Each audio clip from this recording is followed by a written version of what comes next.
He traded an old canteen for a captive alien, not knowing her race declared him prey that very night. The barter post on Delta 9 was chaotic, filthy, and humming with noise. Traders shouted. Creatures bickered over junk, and dust from 1,000 boots filled the dry air. Corwin Kane wandered the stalls, looking for spare parts for his hauler, which had broken down 2 systems back. He had a few credits, less luck, and even less patience. Got anything that still works? He asked a lizard-faced vendor. Depends. What do you got? The creature croaked. Corwin pulled an old steel canteen from his pack. Earth steel. Vintage. Still holds water. The vendor took it, shook it, sniffed it. HM. I'll give you 1 crate of filtered gas cells. Corwin's brow furrowed. I need a functioning battery core. The vendor hissed. Then maybe I got something better. He turned and dragged a tarp aside, revealing a metal cage.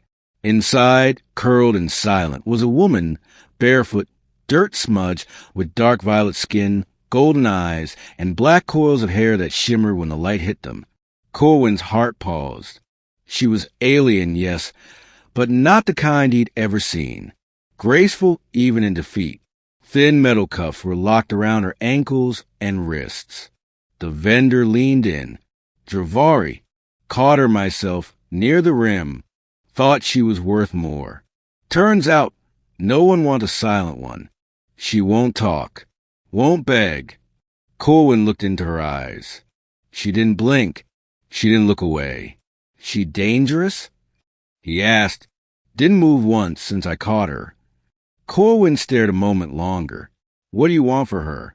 The vendor shrugged. That older canteen. Just that. The lizard smirked. It's cursed, ain't she? Bad luck. Been sitting here 3 days and not a soul made an offer. So, yeah, just a canteen. Corwin hesitated, then handed it over. That night, in the quiet belly of a ship, Corwin gave her food and water. She ate silently, mechanically. He knelt a few feet away. What's your name? She said nothing. He tried again. I'm Corwin.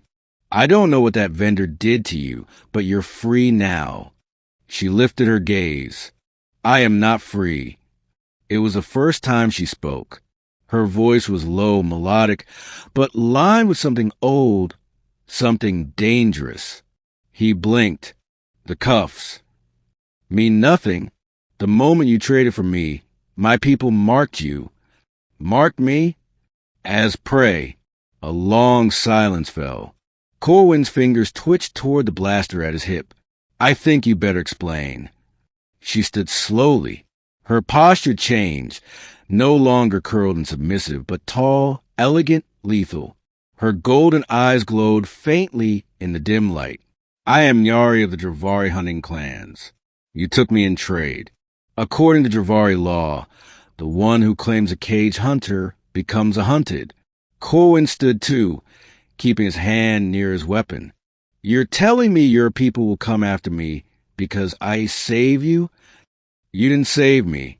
You bought me. That's not what I meant. It does not matter what you meant. What matters is the law. You are prey now. He swallowed. So what? They'll send assassins. No, they'll send hunters. How many? Nyari's expression didn't change.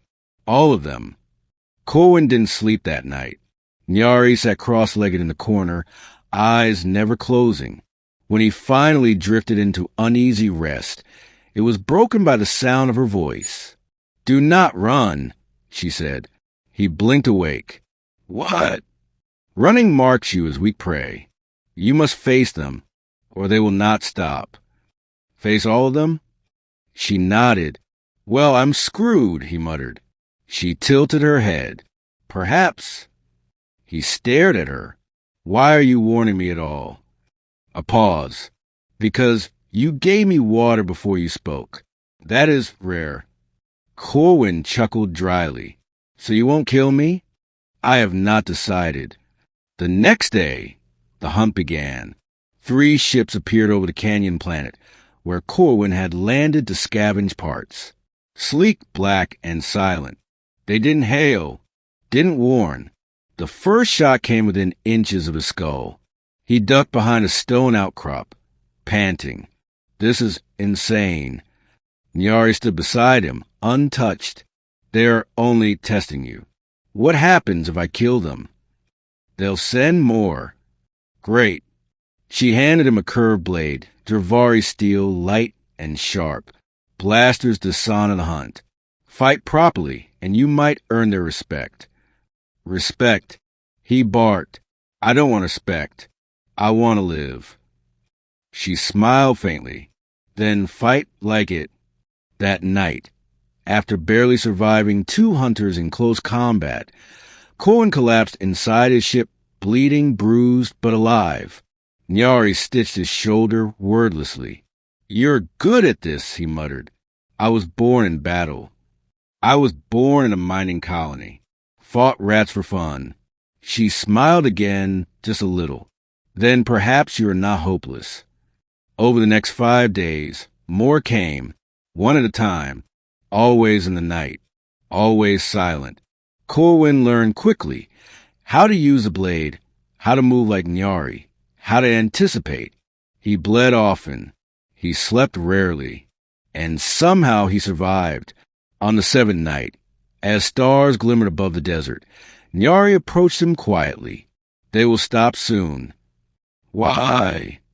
You have endured. You fought honorably. They will not waste more blood. He exhaled. Finally. But one remains, she added. He frowned. Who? Nyari's golden eyes met his. Me. The wind rose. They stood apart in the night. No tricks, she said. No gadgets. No traps. He held the blade tightly. You sure about this? Yes. If I don't finish the ritual, they'll still come. Corwin's jaw clenched. And if I kill you? She smiled. Then you'll become one of us. He blinked. Seriously? She nodded. Prey who survives the final hunt becomes kin. Corwin hesitated, then raised a blade. They clashed under starlight. Steel ringing, feet dancing, breath hissing.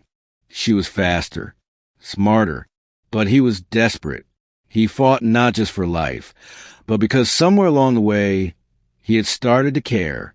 About her, about what she had been through, about the strange bond growing between them. And when he slipped her blade from her grasp and placed it at her throat, she closed her eyes. He didn't strike. Instead, he let the weapon fall. I won't kill you, he said, even if it means they come again. She opened her eyes, and for the first time, they shimmered with something that might have been warmth. Then I'll make sure they don't, she whispered. Weeks later, a message came through a private channel. Dravari script. Simple. Hunt ended. Prey risen. He is one of us now. And in the ship's cockpit, Corwin poured 2 cups of water. Nyari took hers in silence. They drank as equals.